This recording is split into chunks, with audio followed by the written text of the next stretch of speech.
When we started, there were 3 of us here locally, and then it just exploded. Everybody started realizing, wait, we can make money, or wait, we can save lives. So, my name is Flavia Lovatelli, and I'm a sustainable artist, which means I create artwork out of recycled products.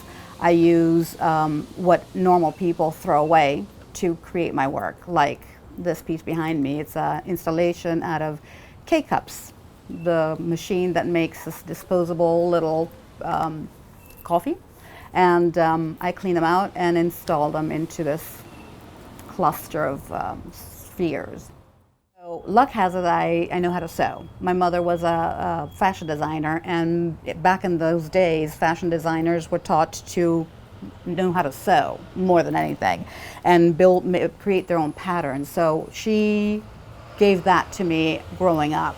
And I wanted to help myself and everybody around me by creating masks. So I found out that there's a group here in Colombia called Seamstresses with a Cause, and they were getting all sorts of volunteers to cut and make masks for the first responders, doctors, nurses, police, firefighters. And I joined the group and helped them create some of the masks, or made some masks for them. Though the material and what I'm doing is different, I'm still using recycled materials. My neighbors gave me their dress shirts that they were getting rid of, and I cut those up and used those to make the masks. And the batik was a fabric that a person gave me 7 years ago. She was leaving, she was throwing them away. I adopted them, and they've been sitting here all this time waiting for me to do something with them, and this happened. The thing that connects my habitual artwork to this is that when I cut the fabric, because it's an abstract pattern, I never know what mask is gonna come out of it. So same thing with my daily work is paper coiling. This is recycled magazine. When I cut it, I see the color on the page, and it never really translates exactly like I see it on the page. So it turns into a surprise in the end, and which is amazing for me.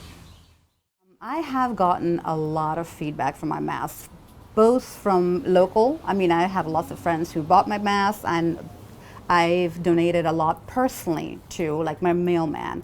Of different restaurants that I frequent and went and bought food and took it out, I would give them masks. And I know they've told me plenty of times how appreciative they are, how much they love, how they fit, the workmanship. I mean, there's millions of people that are now on the mask making project.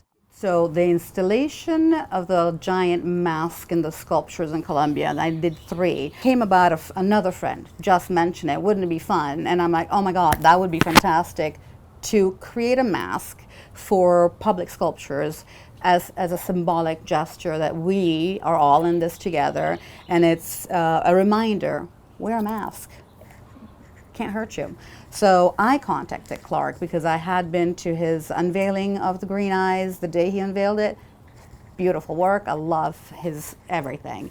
And so I asked him if I could, and he was tickled pink. So I went there with my scrap fabrics and created it on the spot.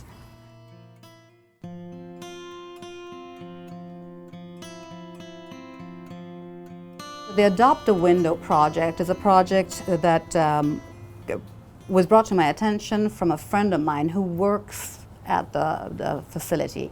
He contacted me saying there is this retirement home rehab center where the older community has been in lockdown for 2 months, and they're starting to get depressed because there is no physical contact at all. So their families come in, and all they can do is sit outside the window talking to them and physically seeing each other, but because the windows are double paned, they have to be talking on the phone at the same time, which is confusing to an older person.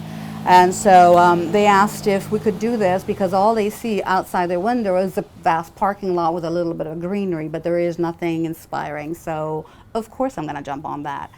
So it's stained glass paint that you'd use on glass, like stemware glass, like wine glasses, and or glass for panes that you didn't hang instead of doing stained glass.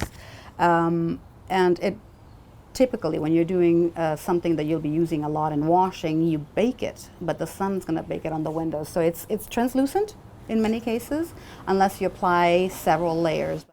And I called on several of my other friends who are artists, and I reached out to as many as I could, and we got a small group of, it was 6 the first time that came down, and we had to paint. There were over 23 windows on the ground floor to paint, and we managed to paint like 14.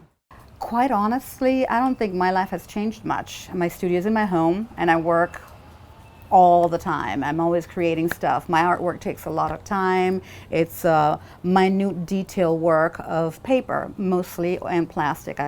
Those are my two materials I use. And so I haven't noticed any of that, other than all the things that I loved doing have gone away. All the shows, the gallery openings, the exhibits, I got into Palmetto Hands, I got into art fields, all that went away, which was not heartbreaking, but almost. It's very sad. And then we had the first Thursday every month, all those social things that kind of build us up as for what we do, they went away.